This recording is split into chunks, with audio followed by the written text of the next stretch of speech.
এওঁলোকে সদায় মুছলমানৰ বিৰুদ্ধে আৰু খ্ৰীষ্টানৰ বিৰুদ্ধে সদায় তেওঁলোকে জেহাদ ঘোষণা কৰে, দিগদাৰ কৰি থাকে। আৰু আনটো হ'ল মুছলমান সাম্প্ৰদায়িক দল, যি হিন্দু সাম্প্ৰদায়িক দলটো বিজেপিক সহায় কৰিবৰ কাৰণে ইলেকশ্যন আহিলে কয় বোলে এইবাৰ টুপি আৰু লুঙিৰ চৰকাৰ হ'ব। এইবুলি কয়নে নকয়? এইবুলি কৈ দিয়ে কেলে জানে নাই? যদি কৈ দিয়ে নামনি অসমত, যদি বৰপেটাত কৈ দিয়ে যে এইবাৰ নিৰ্বাচনত অসমত লুঙি আৰু টুপিৰ চৰকাৰ হ'ব, তেতিয়া হিমন্ত বিশ্বই লগে লগে হাল্লা কৰি দিয়ে, এই লুঙি টুপি আহি আছে, লুঙি টুপি আহি আছে। তাৰমানে মুছলমান মানুহে দিছপুৰ দখল কৰিবলৈ আহি আছে, বদৰুদ্দিন আজমল আহি আছে। তেতিয়া চবেই তেওঁ জোৰে জোৰে চিঞৰি দিয়ে, আমি বদৰুদ্দিন আজমলক দিছপুৰৰ 1 কিলোমিটাৰ দূৰলৈকো আহিবলৈ নিদিওঁ। অসমীয়া মানুহৰ গাত জুই লাগি যায়, বদৰুদ্দিন আজমলে এতিয়া আমাৰ মুখ্যমন্ত্ৰী হ'ব নেকি? এইবুলি জুই লাগি যায়। উজনি অসমৰ গোটেই মানুহবিলাকে বেলেগক কাকো ভোট নামাৰি বিজেপিক ভোট মাৰি দিয়ে। হয়নে নহয় বাৰু? এইটোৱে কৰি আহিছে নে নাই আপোনালোকে জানে নহয়? কৰি আহিছে নে নাই? সেইকাৰণে যদি বিজেপিক অসমৰ পৰা সঁচাকৈ খেদি দিব লাগে, তেতিয়াহ'লে একেলগতে AIDFকো অসমৰ পৰা খেদি দিব লাগে।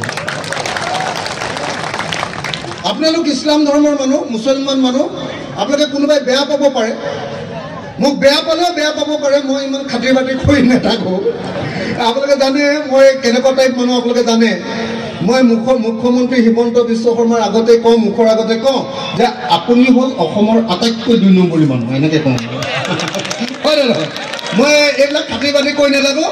মই একদম চিধা চিধিকৈ আপোনালোকক ক'ব খুজিছোঁ, 26 চনৰ বিধানসভা নিৰ্বাচনৰ আগলৈকে এদিনো মই ভালকৈ টোপনি নামাৰোঁ যেতিয়ালৈকে বিজেপি আৰু AIDFক অসমৰ পৰা খেদিব নোৱাৰোঁ। 2026 চনৰ বিধানসভা নিৰ্বাচনত 2026 চনৰ বিধানসভাৰ নিৰ্বাচনত হিন্দু সাম্প্ৰদায়িক দলৰ চৰ্দাৰ হিমন্ত বিশ্ব শৰ্মা আৰু মুছলমান সাম্প্ৰদায়িক দলৰ চৰ্দাৰ মৌলানা বদৰুদ্দিন আজমল, এই দুয়োজনকে চকীয়ে টকীয়ে ধৰি বান্ধি পেলাম আৰু গুৱাহাটীতে ব্ৰহ্মপুত্ৰত দলিয়াই দিম আৰু দুয়োজনকে বাংলাদেশলৈ পঠিয়াই দিম। কথাটো বুজি পাইছেনে কেলে কৈ আছোঁ? সঁচাকৈ ধৰিব পাৰিছেনে? হয়নে? একদম স্পষ্ট কথা। চাওক, ইয়াত বেছিভাগ মানুহেই সংখ্যালঘু ৰাইজ আছে। সংখ্যালঘু ৰাইজে সকলোৱে জানে, সংখ্যালঘু ৰাইজে প্ৰত্যেকে জানে যে যদি কেনেবাকৈ মূৰত টুপিটো আছে, যদি কেনেবাকৈ মুখত দাড়িখিনি আছে, যদি কেনেবাকৈ লুঙি পিন্ধিছে, সেই মানুহজনে যদি কেতিয়াবা ইয়াৰ পৰা গুৱাহাটীলৈ বাছত গৈছে, তেতিয়াহ'লেও বাছত ভয়ত এনেকে এনেকে যাব লাগে। লাগে নে নালাগে বাৰু? লাগে নে নালাগে? লাগে নে নালাগে? আনকি মুছলমান মহিলাসকলে যিবিলাকে মূৰত আমি উৰণি বুলি কওঁ, আপোনালোকে কি বুলি কয়? বুৰ্খা বুলি কয় ন? বুৰ্খা পিন্ধিছে, ভক্তৰ দবাৰ পৰা বৰপেটাৰ ডিষ্ট্ৰিক্ট হেডকোৱাৰ্টাৰলৈ বাছত যাওঁতেও তেওঁলোকে ভয়ে ভয়ে যাব লাগে, কিজানি বৰপেটাত নমাৰ পাছত কোনোবাই তেওঁলোকক ধৰে নেকি বুলি। লাগে নে নাই বাৰু কওকচোন? সঁচা কথা কওক, হয়নে নহয়? অসমৰ সংখ্যালঘু ৰাইজে বিজেপি চৰকাৰৰ দিনত ভয়ত কটাবলগীয়া হৈছে নে নাই? আৰে চবে মাত পতা না, হৈছে নে নাই? সঁচাকৈ অসমৰ সংখ্যালঘু ৰাইজে বিজেপি আৰু RSSৰ চৰকাৰৰ ভয়ত কটাবলগীয়া হৈছে নে নাই? হৈছে। আজি সংখ্যালঘু মানুহ এজনে গুৱাহাটীলৈ বিল্ডিঙৰ কাম কৰিবলৈ যাব নোৱাৰে।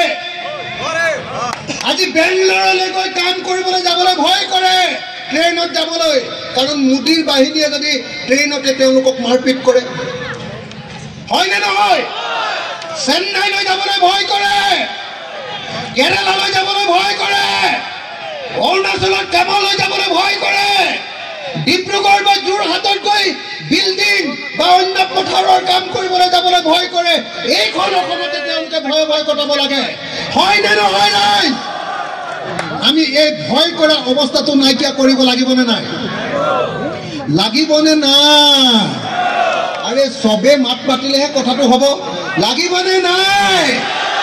যদি লাগিব তেতিয়াহ'লে প্ৰথম আৰু প্ৰধান কামটো হ'ল বিজেপি আৰু বিজেপিৰ চৰ্দাৰ হিমন্ত বিশ্ব শৰ্মাক ব্ৰহ্মপুত্ৰত দলিয়াই দিব লাগিব, হয়নে নহয়? আৰু যদি হিমন্ত বিশ্ব শৰ্মাক যদি সঁচাকৈ খেদিব লাগে, ৰাজনীতিৰ পৰা যদি খেদিব লাগে, তেতিয়াহ'লে কিন্তু মামাক খেদিবলৈ হ'লে চাচাকো খেদিব লাগে, হয়নে নহয় কওক? হয়নে নহয় কওক? কাৰণ চাচা আৰু মামাই একেলগতে কাম কৰে, হয়নে নহয় কওক? চাচাই এটা কথা কৈ দিয়ে, মামাই সেইটোকে বৰ ডাঙৰ কৰি দিয়ে, তাৰপিছত ভোটটো গোটেইখিনি লৈ লয়, হয়নে নহয়? সেইকাৰণে মই কওঁ যে মামাৰ পিঠিত যদি খজুৱতি হয়, চাচাই এনেকে এনেকে এনেকে এনেকে খজুৱাই দিয়ে, হয়নে নহয়?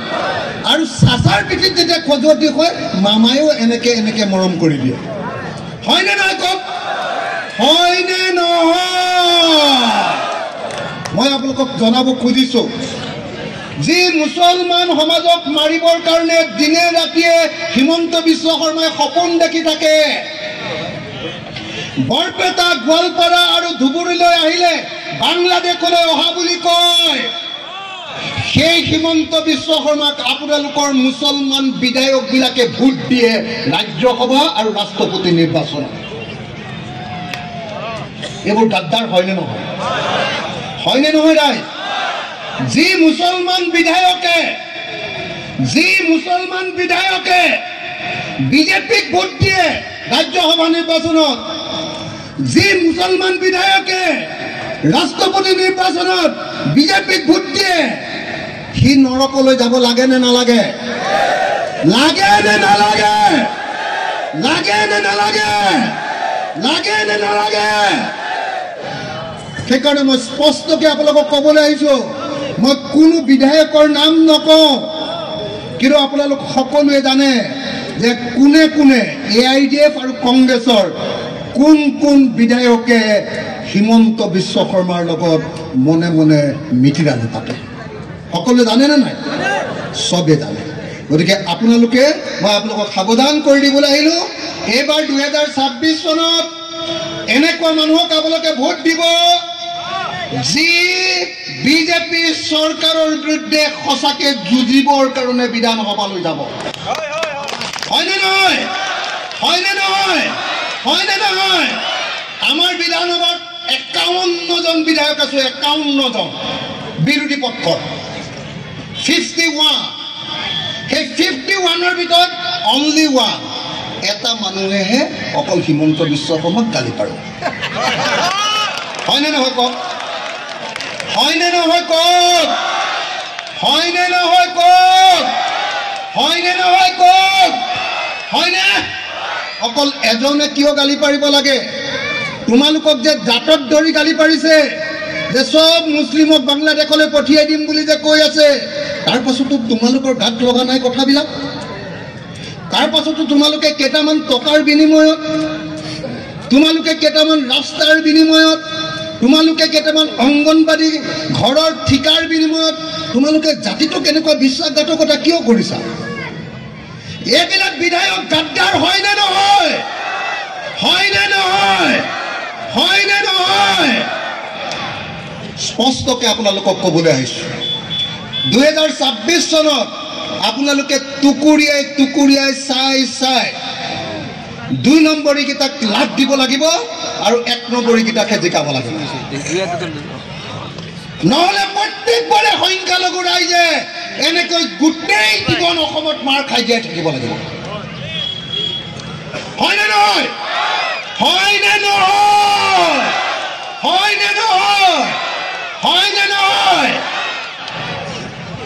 এতিয়া মই স্পষ্টকৈ আপোনালোকক ক'ব খুজিছোঁ, শ্ৰদ্ধা ৰাইজ, মই এটা কাৰণতে আহিছোঁ, কাৰণ মোৰ এটাই, লোক ঢাক কৰিবলৈ মোৰ একো নাই, মই এটা কাৰণতে আহিছোঁ, 26 চনত হিমন্ত বিশ্ব শৰ্মাক মুখ্যমন্ত্ৰী পদৰ পৰা খেদিব লাগে,